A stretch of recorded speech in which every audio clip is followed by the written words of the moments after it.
بسم الله الرحمن الرحيم. الحمد لله رب العالمين والعاقبة للمتقين، والصلاة والسلام على سيد الأنبياء والمرسلين وعلى آله وأصحابه أجمعين ومن تبعهم بإحسان إلى يوم الدين.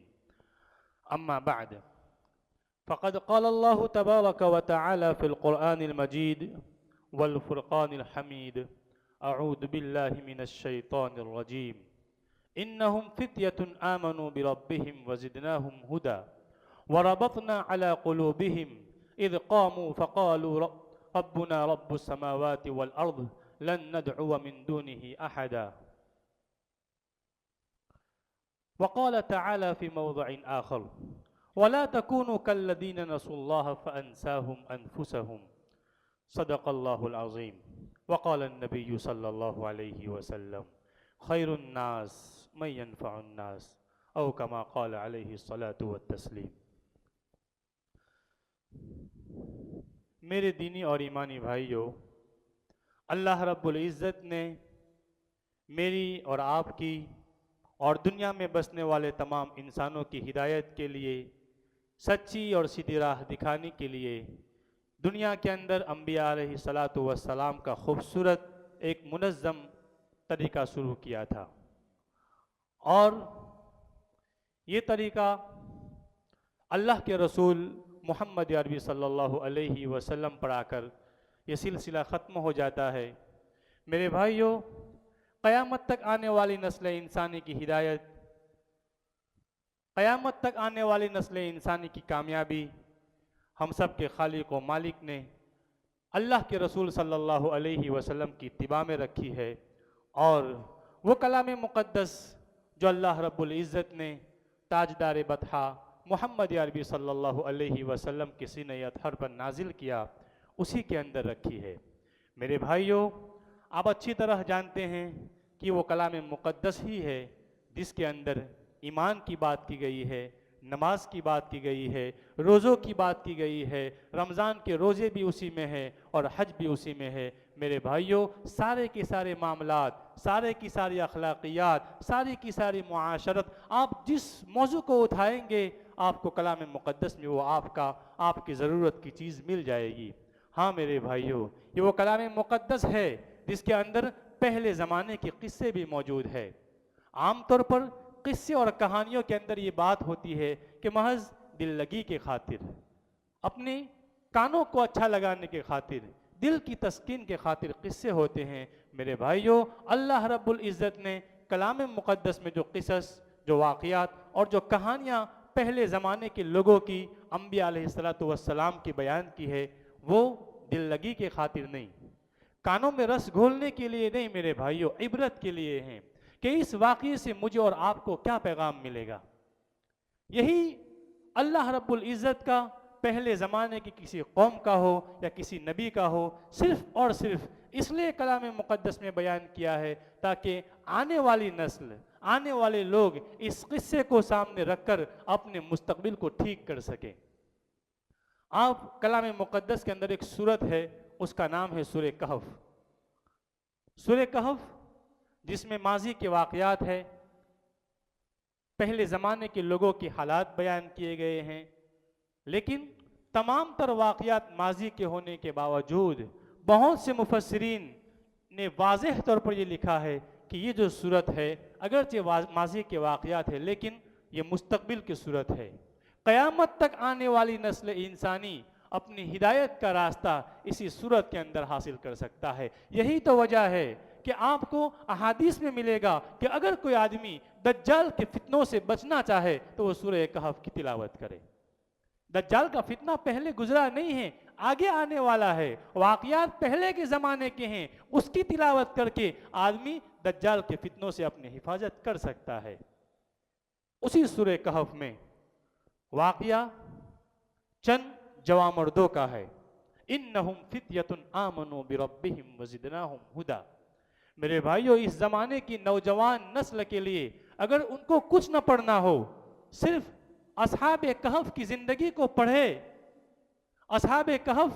نے جن حالات کے اندر دل جمعی کے ساتھ استقامت کے ساتھ اپنے ایمان کی حفاظت کی ہے، اس واقعے کو اچھی طرح غور سے پڑھے میرے بھائیوں۔ وہ اپنی ایمان کی حفاظت اس طرح گئے گزرے دور میں، اس طرح جو ضلالت و گمراہی کے اندر پورا معاشرہ گرفتار ہے، ہر جگہ آپ کو اللہ سے دور کرنے والی چیزیں نظر آئیں گی، اللہ سے دور کرنے والی، اللہ کے رسول سے دور کرنے والی، اسلام سے دور کرنے والی، ہر جگہ ایک ایسا ماحول ہے جہاں اللہ کا تصور نہیں، نبی کا تصور نہیں، اسلام کا تصور نہیں، ہر جگہ آپ کو چکا چوند کرنے والی روشنی نظر آتی ہے، اللہ سے دور کرنے والی آپ کو ایسے ہدایات ملے گی جس میں اللہ نہیں ہے میرے بھائیوں، جس میں رسول نہیں ہے، جس میں اسلام کی تعلیمات نہیں ہے۔ اگر آپ ایسے ماحول کے اندر بھی اصحاب کہف کو پڑھیں گے، اصحاب کہف کا مطالعہ کریں گے میرے بھائیوں، بہت آسانی کے ساتھ آپ اپنی ایمان کی حفاظت کر سکتے ہیں۔ رومن ایمپائر اس وقت فلسطین اور جو شام کا علاقہ تھا وہ اسی رومن ایمپائر کے تحت میں آتا تھا میرے بھائیوں۔ وہاں جن کی حکومت تھی وہ صرف حکومت نہیں کرتے تھے بلکہ دنیا میں بسنے والے تمام لوگوں کے سیاہ و سفید کے وہ مالک تھے۔ اس دنیا میں رہنے والے تمام لوگوں کا تصور یہ بنا ہوا تھا کہ اس وقت جو حکومت میں لوگ ہیں وہ ان کے جان کے مالک ہیں، ان کے مال کے مالک ہیں، ان کے روزی کے مالک ہیں، ان کی تجارت کی کامیابی اور ان کی ناکامی اسی حکومت کے اندر ہے میرے بھائیو۔ یہ تصور تھا، توہم پرستی، نفس پرستی، افراد پرستی، کفر، شرک، ہر چیز تھے میرے بھائیوں۔ اگر کوئی چیز نہیں تھی تو صرف خدا نہیں تھا اور توحید نہیں تھی میرے بھائیوں۔ ایسے وقت میں چند نوجوان اٹھ کھڑے ہوتے ہیں اور حضرت عیسیٰ علیہ السلام کی جو تعلیم تھی، اس وقت کا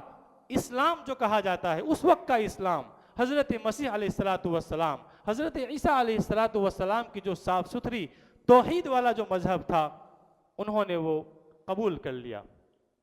قرآن کہتا ہے چند نوجوان، اور تمام آپ کتابوں کا مطالعہ کریں گے آپ کو معلوم ہوگا کہ ان کی تعداد 7 سے زیادہ نہیں ہو سکتی۔ انہم فتیۃ، چند نوجوان تھے وہ۔ حضرت علی میاں رحمۃ اللہ علیہ فرماتے ہیں کہ میں فتیتن کا ترجمہ یہاں جوان صرف یہ کہتے ہیں کہ قصہ 7 جوان مردوں کا، انہم فتیۃ آمنوا، اس کے اوپر وہ ہیڈنگ لگاتے ہیں کہ قصہ 7 جوان مردوں کا۔ میرے بھائیوں، دنیا کی یہ اٹل حقیقت ہے کہ دنیا میں جب بھی انقلاب آیا ہے اور جب سدھار کا کام ہوا ہے یا بگاڑ کا کام ہوا ہے، اس میں سب سے زیادہ رول جو ہوتا ہے وہ نوجوانوں کا ہوتا ہے میرے بھائیوں۔ انہم فتیۃ آمنوا بربہم وزدناہم ھدی، کہ چند نوجوان تھے وہ اپنے رب پر ایمان لے آتے ہیں، وہ کہتے ہیں کہ ہم ایمان لے آئے اپنے پروردگار پر۔ میرے بھائیوں، مفسرین فرماتے ہیں اللہ کے اتنے اوصاف ہے، اتنی صفتیں ہیں، اس میں اللہ نے یہاں رب کا تذکرہ کیا، اس لیے کہ مسئلہ ربوبیت کا تھا۔ وہاں پوری دنیا کے لوگ رومن ایمپائر کو اپنا خدا تصور کرتی تھی، سیاہ و سفید کے مالک سمجھتی تھی۔ وہ یہ سمجھ رہے تھے کہ ہمارا جو پلنا ہے، ہماری پرورش ہے، وہ رومن ایمپائر کی وجہ سے ہے۔ میرے بھائیوں، حکومت کی پاؤں تلے جا کر، ان کے قلمرو میں جا کر ڈنکے کی چوٹ، دنیا کی سب سے بڑی طاقت کے سامنے صرف چند نوجوان کھڑے ہوتے ہیں اور ان کو یہ کہتے ہیں ہم آپ کے مذہب کو نہیں مانتے، ہم آپ کے طریق کو نہیں مانتے، آپ کے دین کو نہیں مانتے، ہم ان تمام چیزوں کا انکار کرتے ہیں جس کو آپ دنیا کے اوپر مسلط کرتے ہیں، اور ہم رب، خالق، مالک اور خدا اس کو مانتے ہیں جو آسمان و زمین کا پیدا کرنے والا ہے۔ میرے بھائیوں، یہ معمولی چیز نہیں تھی۔ ایک طرف پوری دنیا ہے، دنیا کی سب سے بڑی طاقت ہے، سیاہ و سفید کے مالک ہے، ان کے ایک اشارے کے اوپر پوری دنیا ادھر سے ادھر ہو سکتی ہے۔ ایسی طاقت کے سامنے صرف 7 بندے کھڑے ہو جاتے ہیں اور ان کو مقابلہ کرنے کے لیے مدعو کرتے ہیں، ان کی حکومت میں جا کر یہ اعلان کرتے ہیں ہم آپ کے دھرم کو نہیں مانتے، جبکہ وہاں کی دستاویز یہ تھی کہ دنیا میں رہنے والے تمام لوگوں کو اسی دھرم کو اور اسی دین کو اپنانا ہوگا جو حکومت کا دین اور حکومت کا جو مذہب ہو۔ انہوں نے انکار کر دیا، ہم آپ کو نہیں مانتے، آپ کے دھرم کو نہیں مانتے، ہم آپ کی طاقت کو اتنی تصور نہیں کرتے جتنی رب کی طاقت ہے، ہم اپنے رب کو، اپنے خالق کو، اپنے مالک، ہم اس رب کو مان چکے ہیں جو آسمان و زمین کا پیدا کرنے والا ہے۔ میرے بھائیوں، مسئلہ ان 7 نوجوانوں کا اگر ہوتا تو بات ختم ہو جاتی، لیکن مفسرین نے لکھا ہے کہ نوجوان کوئی اجنبی نہیں تھے، کسی اور جگہ سے آئے ہوئے نہیں تھے کہ ان کو کوئی جانتا نہ ہو، اور آئے، انہوں نے بغاوت کی، حکومت نے ان کو گرفتار کر لیا، قید خانے میں ڈال دیا، ان کے لیے پھانسی کا فیصلہ کر دیا، ان کے لیے قتل کا فیصلہ کر دیا، اور بات رفع دفع ہو گئی۔ ایسا نہیں تھا میرے بھائیوں، یہ نوجوان ان خاندانوں سے تھے جن خاندان کے لوگ حکومت میں بڑی بڑی پوسٹ کے اوپر تھے۔ کسی کا باپ حکومت کے اندر وزیر تھا، کسی کے چچا بڑی حکومت میں بڑی پوسٹ کے اوپر تھے، کسی کا بھائی تھا۔ مسئلہ 7 لوگوں کا نہیں تھا، بلکہ مسئلہ 70 خاندانوں کا تھا۔ اور سب سے بڑا مسئلہ یہ تھا کہ اگر حکومت کے لوگوں کو یہ معلوم ہوگا کہ یہ ان خاندان سے تعلق رکھتے ہیں جن کے بڑے بڑے لوگ اس حکومت کے بڑی پوسٹ کے اوپر ہے، تو مسئلہ بہت سنگین ہونے والا تھا۔ حکومت ان کو بھی گرفتار کر سکتی تھی، ان کی پوچھ ہو سکتی تھی، اور میرے بھائیوں وہ لوگ جو جس خاندان سے تعلق رکھتے تھے ان کو بھی بڑی پریشانی تھی، اس لیے کہ انہوں نے بڑی امیدیں لگائی تھی۔ آپ جانتے ہیں کہ اس وقت جو حکومت کا ماحول ہے، اس وقت بھی اور اس وقت بھی، کہ باپ جاتا ہے اس کی جگہ بیٹا آتا ہے، بیٹے کے بعد بیٹا، اور یہ سلسلہ دراز رہتا ہے، تو وہ تو یہ سمجھ رہے تھے کہ ہمارے خاندان کے نوجوان ہیں، کچھ بڑے ہو جائیں گے، بڑے ہونے کے بعد ہم بوڑھے ہو جائیں گے تو ہماری جو جگہ ہے وہ یہ لوگ لے لیں گے، تو بڑی امیدیں ان سے وابستہ تھی۔ اور جب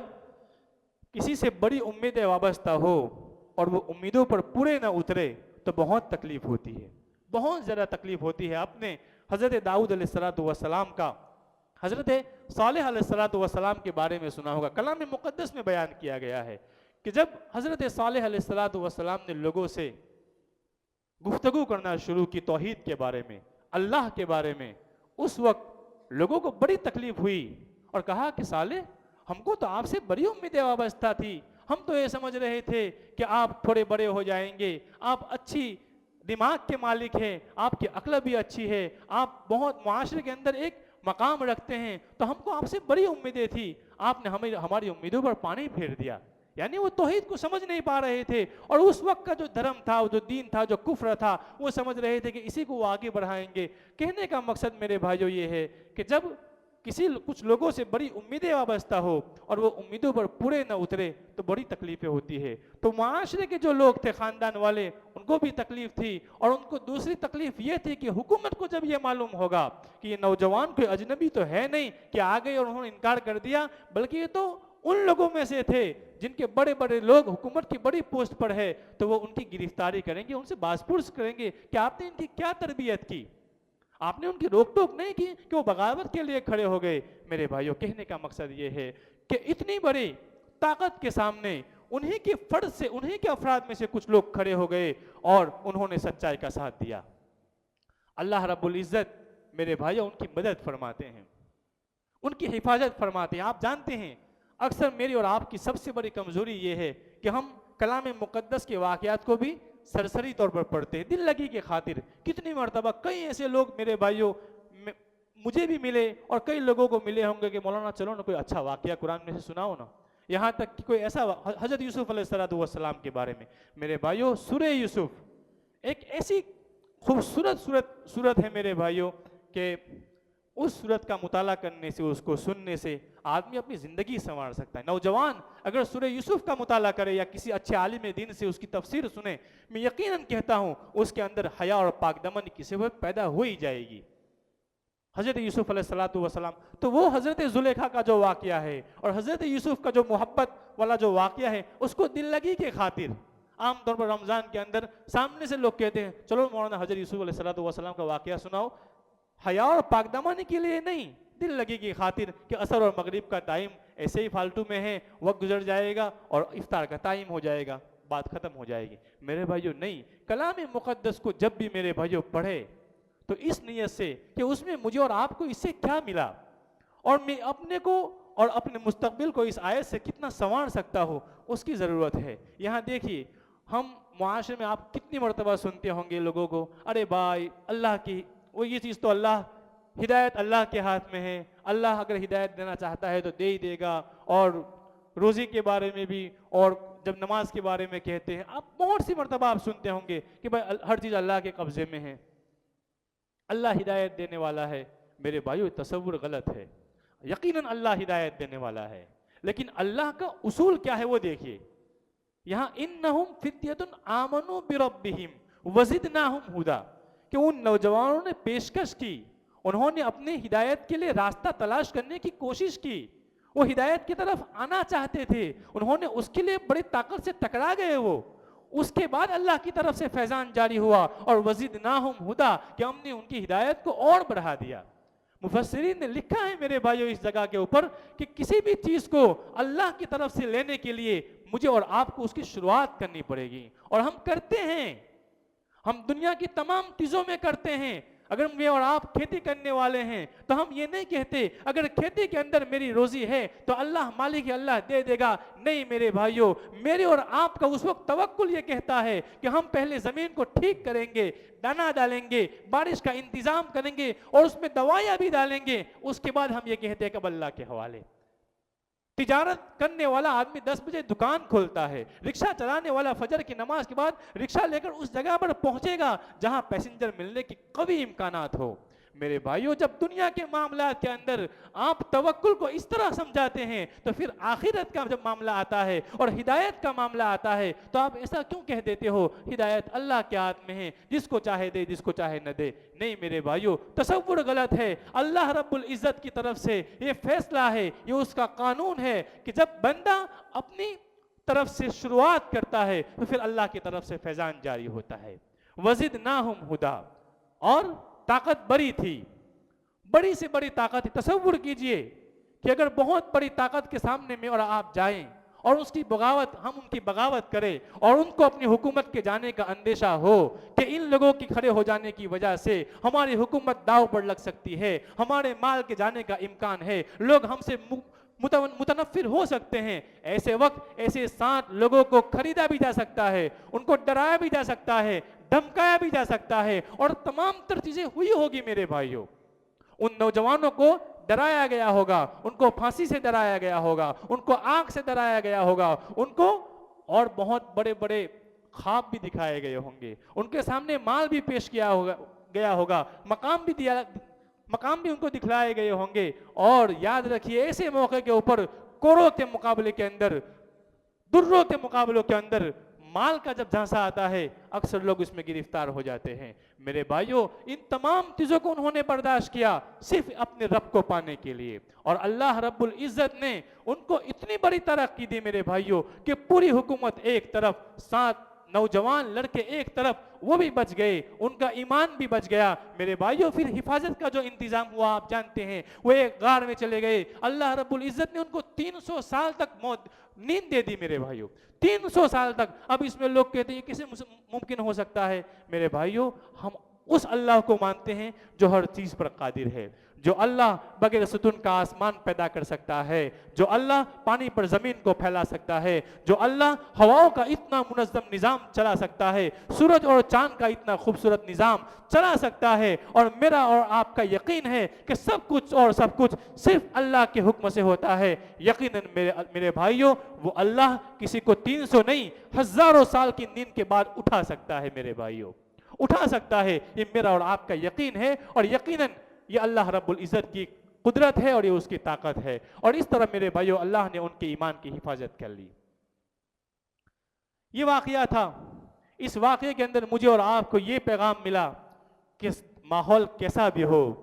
ہم سب کچھ چھوڑ سکتے ہیں، اپنے مال کی بازی لگا سکتے ہیں، اپنے جان کی بازی لگا سکتے ہیں، اپنے گھر والوں سے کٹ سکتے ہیں، معاشرے سے دور ہو سکتے ہیں، لیکن کبھی بھی ہم رب کو نہیں چھوڑ سکتے، ایمان کو نہیں چھوڑ سکتے۔ میرے بھائیوں، ایسا دنیا میں بسنے والے لوگوں نے کیا ہے، وہ کر کے گزر گئے، اور وہ چلے تو گئے لیکن زندہ و جاوید ہو گئے۔ اصحاب کہف کا واقعہ قیامت تک رہے گا، اس لیے کہ انہوں نے کام ہی ایسا کیا ہے۔ جب کوئی آدمی اچھا کام کرتا ہے، اور اچھا کام کرنے والے زیادہ نہیں ہوتے، اچھا کام کرنے والے اکثر جب شروعات ہوتی ہے تو کچھ لوگوں سے ہوتی ہے۔ اللہ کے رسول کو دیکھ لیجئے، آپ نبی جتنے بھی انبیاء علیہ الصلوۃ والسلام آئے، آپ دیکھیے کہ انہوں نے